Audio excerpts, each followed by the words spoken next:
Çocuklar gelir dünyaya, süt kokusuyla. Annenin göğsünden kopan ilk sıcaklıkla.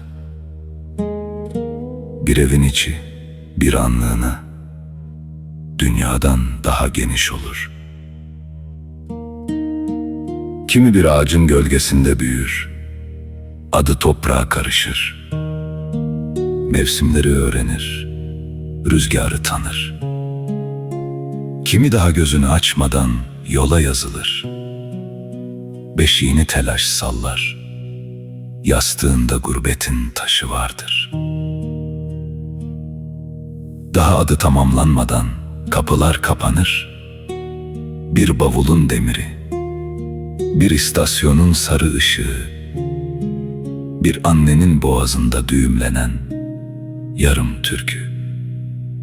Uzun süre yürür onunla. Yol kurban ister, en çok da çocuklardan. Önce dilden alır payını, sonra sesten, sonra evin içindeki o görünmez sıcaklıktan. Anne konuşur, çocuk duyar ama söz yüreğine inmez.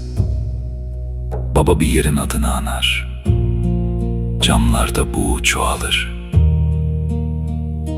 Aynı dili konuşan, birbirini hiç anlamayan çocuklar. Büyütürüz yollarda, adlarını çağırırız. Ses gelir, sesin içi gelmez. Elimiz omuzlarına değer, kalplerine varamaz.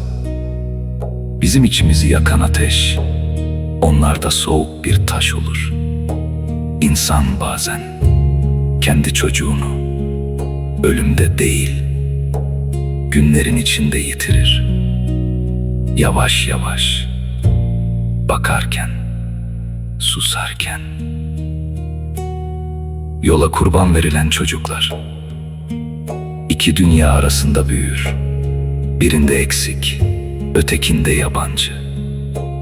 Ne dönebilirler, ne kalabilirler. Bir yüzleri bize bakar, öbür yüzleri adı olmayan bir zamana. Aynı sofrada iki ayrı yalnızlık oturur.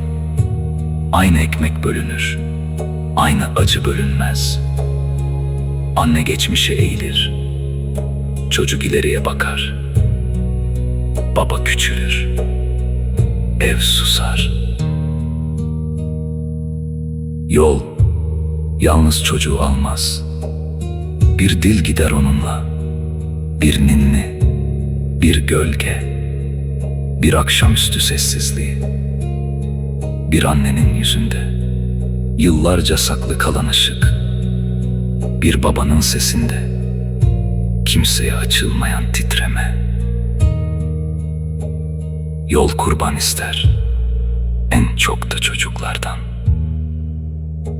Sonra bir gün, aynı evde, aynı dilin içinde, birbirine varamayan iki ses kalır. Biri anne, biri çocuk, aralarında dünya. Yola kurban verilen çocuklar, dünyanın en uzun ve en sessiz ağıtıdır.